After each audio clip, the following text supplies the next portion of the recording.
ایک زمانے کی بات ہے، ایک چھوٹا سا بیج زمین کے اندر گہرائی میں دفن تھا۔ یہ ایک چھوٹا سا بلوط کا بیج تھا جو بڑے بڑے خواب دیکھتا تھا۔ اس نے اپنے آپ سے کہا، ایک دن میں جنگل کا سب سے اونچا درخت بن جاؤں گا۔ دوسرے بیج ہنس پڑے، تم ایک چھوٹا سا بلوط کا بیج، تمہیں اگنے میں بھی مشکل ہوگی۔ انہوں نے طنز کیا، لیکن بلوط کا بیج پرعزم رہا۔ اس نے سورج کی روشنی جذب کی، میٹھا بارش کا پانی پیا اور اپنی تمام قوت کے ساتھ زمین سے باہر نکل آیا۔ سب سے پہلے یہ ہوا میں اڑتا ہے۔ صرف ایک چھوٹا سا پودا تھا جسے نظر انداز کرنا آسان تھا، لیکن بلوط کے بیج نے کبھی ہمت نہیں ہاری۔ یہ ہر روز لمبا اور مضبوط ہوتا گیا، آسمان کی طرف بڑھتا گیا۔ دوسرے بیج جو چھوٹے چھوٹے جنگلی پودوں میں اگ آئے تھے، حیرت سے دیکھ رہے تھے۔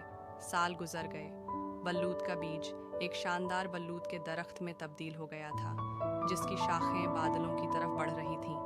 پرندے اس کے پتوں میں گھونسلہ بناتے تھے، گرہوں اس کے تنے پر چڑھتے تھے اور بچے اس کی چھاؤں میں کھیلتے تھے۔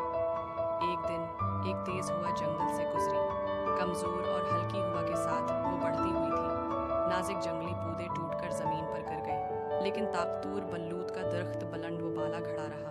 اس کی جڑیں زمین میں مضبوطی سے لگی ہوئی تھیں۔ دوسرے بیج جو اب مرجھا کر پھول ہو گئے تھے، آخرکار سمجھ گئے، سب سے زیادہ اہمیت کا معاملہ سائز یا طاقت نہیں تھا، بلکہ عزم اور استقامت